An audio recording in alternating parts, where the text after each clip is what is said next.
नदी का किनारा शांत मगर डरावना नजर आ रहा था, जहां जल चुके मुर्दों की राख धीरे धीरे ठंडी हो रही थी।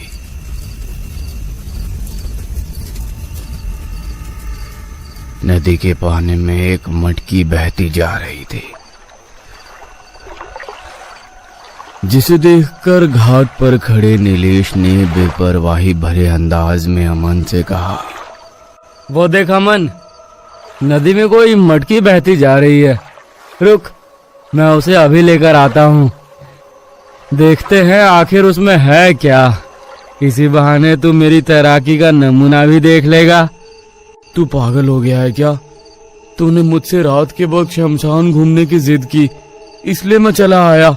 और कौन पागल होगा जो इतनी रात गए नदी में तैराकी दिखाएगा। यहाँ से चल अभी, और सुबह आएंगे। तू बड़ा फट्टू है यार अमन। अरे यही तो उम्र होती है कुछ क्रेजी करने की। तू मुझे मटकी लाने तो दे। इसमें फट्टू होने जैसा कुछ नहीं है नीलेश। शमशान में जले हुए मुर्दों के अलावा भटकी हुई रूहें भी होती हैं। यहाँ बहुत सारे टोटके किए जाते हैं, और तू जिस मटकी को लाने की बात कर रहा है वो सिर्फ मटकी नहीं बल्कि एक टोटका है, समझा? Disgusting man. तू भी गांव के अंधविश्वासी लोगों की तरह बातें कर रहा है। अरे मैं नहीं मानता तेरी भटकी हुई रूहों और टोटके बोटके को। मैं तो चला मटकी लेने। नीलेश एक तैराकी चैंपियन था। वो अपना हुनर अमन को दिखाना चाहता था, इसलिए अमन के लाख समझाने के बावजूद भी वो नहीं माना और अपने कपड़े उतारकर नदी में कूद पड़ा। कुछ ही देर में नीलेश पानी से बाहर निकला और उसके हाथ में एक मटकी थी, जिसे अमन को दिखाते हुए उसने हंसकर कहा, देखा, मैं ले आया मटकी। फेंक दे वो मटकी, फेंक दे नीलेश, वो एक टोटका है। अरे देखने तो दे, आखिर इस मटकी में ऐसा क्या है जिसे तुम गांव वाले टोटका कहते हो। अमन के लाख मना करने के बावजूद नीलेश ने उस मटकी के ऊपर बंधा लाल कपड़ा खोल दिया। अंदर जो कुछ भी था उसे देखकर नीलेश की आंखें चमक उठी। OMG ब्रो, इसमें तो सोने के गहने और मिठाइयां हैं। अरे मजा आ गया भाई, लाखों का माल हाथ लग गया। मगर जब तक नीलेश मटकी के अंदर से वो सारी चीजें निकाल पाता, एक सड़े गले शैतानी पंजे ने उस मटके को उसके हाथ से छीन लिया।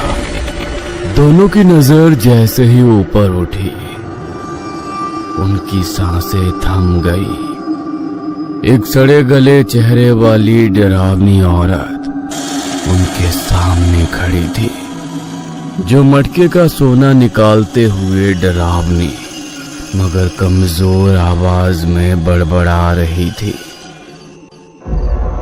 सोना, पिशाचिनी का सोना, मुझे जल्दी करना होगा।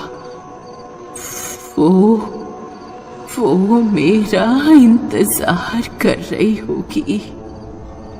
इतना बोलकर वो डरावनी औरत उस मटकी से सोने के गहने निकालकर एक और भागने लगी। नीलेश ने उसका रास्ता रोका और कहा, ये मैंने नदी से निकाला है, ये मेरा है।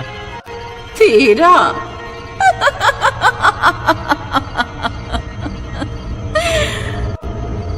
ये न तेरा है न मेरा, सारा सोना उसका है, स्वर्ण पिशाचिनी का।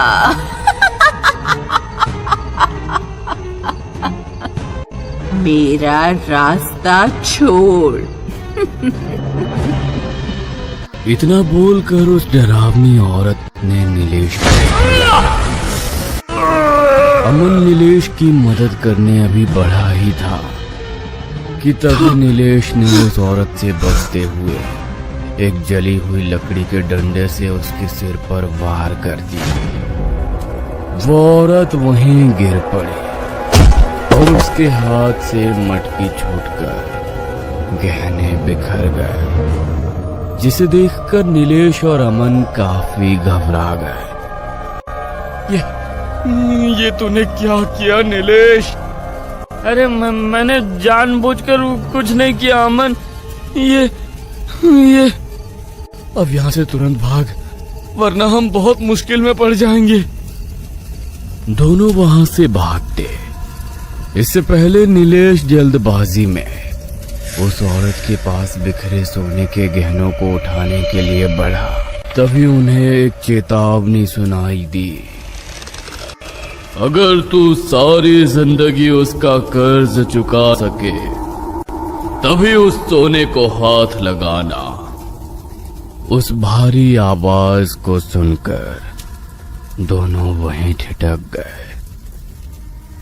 फिर उनकी नजर सामने खड़े एक अघोरी पर गई, जिसे देखकर नीलेश ने डरते हुए कहा, नो, मैंने उसे जानबूझकर नहीं मारा। मैं तो बस वो सोने के गहने को मैंने देखा और वो मुझसे छीन रही थी। तुम्हारी तरह ही उसने भी कभी सोने का लालच किया था, जिसका परिणाम भोगते हुए आज उसका अंत हो गया। कैसा परिणाम? और कौन थी वो औरत? अघोरी ने एक बुझी हुई चिता पर अपना आसन लगाते हुए कहा, तुम दोनों की ही तरह वर्षों पहले यहाँ एक पति पत्नी का जोड़ा आत्महत्या करने आया था, जिन पर किसी ने दया दिखाई और उनका भाग्य बदलना चाहा, मगर भाग्य का लिखा कोई नहीं मिटा सकता। उनके भाग्य में ही स्वर्ण नाश लिखा था। ये स्वर्ण नाश क्या है बाबा? वर्षों पहले बीरनौर नदी के किनारे का ये शमशान घाट सुनसान और डरावना नजर आ रहा था। जहां नदी के दूसरी तरफ कुछ मुर्दे जल रहे थे और कुछ जल चुके थे, वहीं नदी के पक्के घाट पर आधी रात के वक्त जय और रेनू उदास बैठे हुए बहती हुई नदी को घूर रहे थे। फिर जय ने अपनी चुप्पी तोड़ते हुए कहा, ऐसी जिंदगी से तो मौत अच्छी। जी करता है इसी नदी में डूबकर अपनी जान दे दूं। ऐसा मत कहो जय, आज नहीं तो कल हमारा भी भाग्य बदलेगा। मुझे तुम पर पूरा भरोसा है। नहीं रेनू, हमें अपनी जिंदगी यहीं खत्म कर लेनी चाहिए। हमारे भाग्य को शायद यही मंजूर है। हमारी मदद कोई नहीं कर सकता। इतना बोलकर जय जोर जोर से रोने लगा। तभी उन दोनों को नदी में कोई हलचल महसूस हुई। दोनों चौंक पड़े। वो उस हलचल का कारण समझने की कोशिश कर ही रहे थे कि तभी उन्हें नदी के पानी से बाहर आया हुआ एक शेर दिखाई दिया, जिसे देखकर दोनों चीख पड़े। नदी के पानी में जो कोई भी था वो धीरे धीरे पानी से निकलकर इन दोनों के सामने आकर खड़ा हो गया। काला शरीर, बड़ी बड़ी दाढ़ी और मूछें और लाल चमकती आंखें। उसे देखकर दोनों डर के मारे जम चुके थे। फिर उसने इन दोनों को देखकर हंसते हुए कहा, भाग्य को समझना इतना आसान नहीं है बच्चा। तू परिस्थितियों के सामने समर्पण करके मृत्यु दाह करने आया था, मगर शायद तेरे भाग्य को कुछ और ही मंजूर है। जय और रेनू अभी भी डरे हुए थे। उन्हें समझ नहीं आ रहा था कि वो अजीब सा दिखने वाला शख्स आखिर कौन हो सकता था। फिर जय ने डरते हुए कहा, आप कौन हैं और अचानक पानी से बाहर कैसे? जय अपनी बात पूरी कर पाता कि तभी उस शख्स ने कहा, मैं एक अघोरी हूं और इसी शमशान में रहता हूं। मैं अक्सर रात के वक्त पानी के अंदर साधना करता हूं, पर आज मैंने जब तेरे रोने की आवाज सुनी तो बाहर आ गया। मांग, अपनी रूठी किस्मत से क्या मांगना चाहता है, मैं तेरी इच्छा पूरी करूंगा। जय फिर से भावुक हो गया और आंसू बहाते हुए अपनी तकलीफ उस अघोरी को बताने लगा। बाबा, मेरा नाम जय है और मैं यहीं पास के गांव में रहता हूं। मेरा गांव और मेरे परिवार के ज्यादातर लोग मुर्दे जलाने का काम करते हैं, मगर मुझे वो काम पसंद नहीं था। मेरा सपना बड़ा था, मैं गायक बनना चाहता था। इसलिए मैंने बड़ी कड़ी मेहनत करके शास्त्रीय संगीत सीखा, फिर काम खोजता रहा, मगर हर जगह निराशा हाथ लगी। इसी दौरान आज से कुछ दिनों पहले घर वालों के खिलाफ जाकर मैंने रेनू से शादी कर ली, जिससे घर वाले नाराज हो गए और मुझे घर से निकाल दिया, क्योंकि ना तो मेरे पास पैसे हैं ना काम। मुझे कुछ समझ में नहीं आ रहा था बाबा, इसलिए आज हम दोनों हर जगह से हार कर इस शमशान में आत्महत्या करने आए थे। अघोरी कुछ देर खामोश रहा, फिर उसने कहा, तेरे गले में स्वर हो सकता है, पर तेरे अंदर सम्मोहन शक्ति नहीं है जो तू किसी के ऊपर प्रभाव डाल सके। मैं तुझे उपाय बताता हूं, मगर ठीक वैसा ही करना। बाबा, आप जैसा बोलोगे हम ठीक वैसा ही करेंगे। इस शमशान के उत्तर में एक बड़ा बबूल का सूखा हुआ पेड़ है। उस पर एक स्वर्ण पिशाचनी का वास है, जो मरे हुए लोगों की माया यानी स्वर्ण आभूषण और दुर्भाग्य का भक्षण करती है। तुझे मैं एक टोटका दूंगा, जिसे तुझे जाकर उस पेड़ के नीचे मेरे बताए मंत्र को बोलते हुए चढ़ाना होगा। इस क्रिया के बाद तू जिस भी कार्य में हाथ लगाएगा, तुझे अपार सफलता मिलेगी। मगर गलती से भी उस मटकी को ना फोड़ना, ना देखना और ना अपने घर ले जाना। फिर अघोरी ने उन्हें एक लाल कपड़े से बंधी हुई मटकी दी और जय के कान में एक मंत्र बताया, जिसे लेकर जय और रेनू वहां से जाने लगे। तभी अघोरी ने कहा, मगर ये बात अच्छे से याद रखना, ना ही इस मटके को खोल कर देखना, ना ही मंत्र जाप करते हुए उस बबूल के पेड़ के ऊपर देखना, वरना तुम दोनों ऐसे अछूत श्राप के शिकार बनोगे जिससे मुक्त होना नामुमकिन हो जाएगा। अघोरी की बात अच्छे से समझने के बाद जय और रेनू शमशान के उत्तर में उस सूखे बबूल के पेड़ को खोजने चल पड़े। दोनों शमशान के उत्तर में चलते जा रहे थे कि तभी रेनू ने हाथ में पकड़ी मटकी को हिलाकर अंदाजा लगाते हुए जय से कहा, ऐसा क्या हो सकता है इस मटकी में जो देखने की मनाही है? ऐसा लगता है जैसे इसमें किसी तरह की जंजीर वगैरह है। उसे खोलकर देखने की गलती मत करना रेनू, बाबा ने सख्त चेतावनी दी है।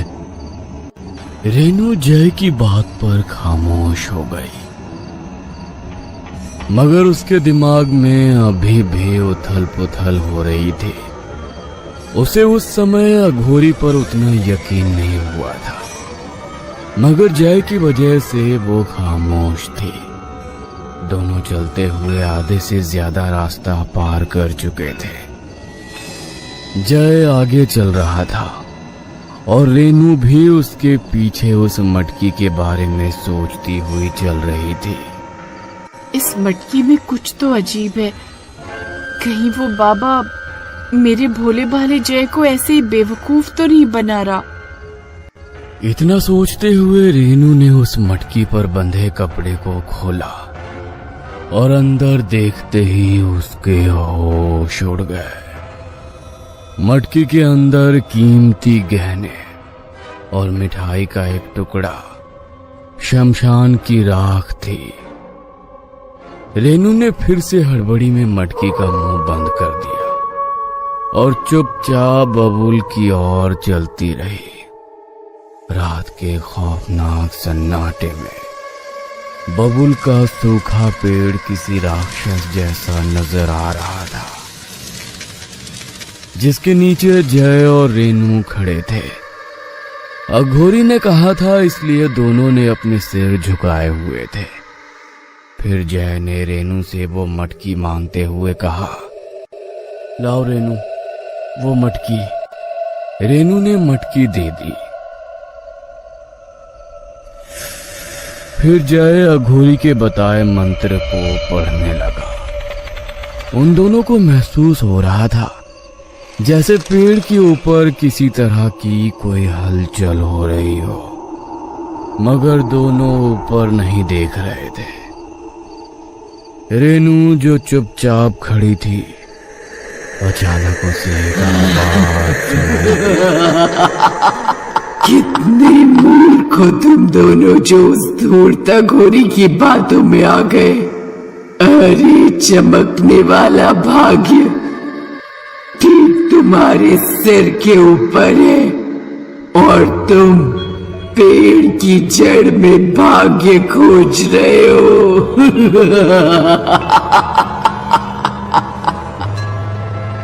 रेनू चौंक पड़ी उस आवाज को सुनकर।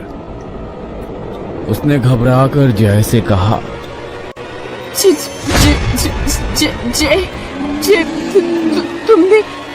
तुमने सुनी वो आवाज? ये शायद पेड़ के ऊपर से आ रही है। क्या हो सकता है? अरे इस जगह ऐसे ही वहम होंगे, जैसा बाबा ने कहा था हम वैसा ही करेंगे। बस शांति से खड़ी रहो और भूलकर भी ऊपर मत देखना। जय चुपचाप मंत्र पढ़ रहा था और वो आवाज बार बार सिर्फ रेनू को ही सुनाई दे रही थी, जिसका कारण ये था कि सिर्फ उसने ही वो मटकी खोलकर देखी थी। देख, ऊपर देख। तेरे और तेरे पति का भाग्य यहाँ ऊपर इंतजार कर रहा है। मत पड़ उस धूर्त घोरी की बातों में। ऊपर देख। उस आवाज और पेड़ पर होने वाली हलचल की वजह से रेनू का वहां खड़ा रहना मुश्किल हो रहा था। आखिरकार रेनू ने ऊपर देख ही लिया, मगर ऊपर का नजारा देखते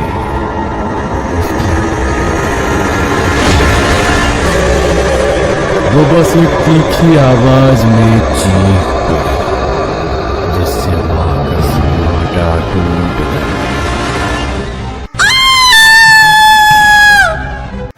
कुछ तो था उस पेड़ पर जो शायद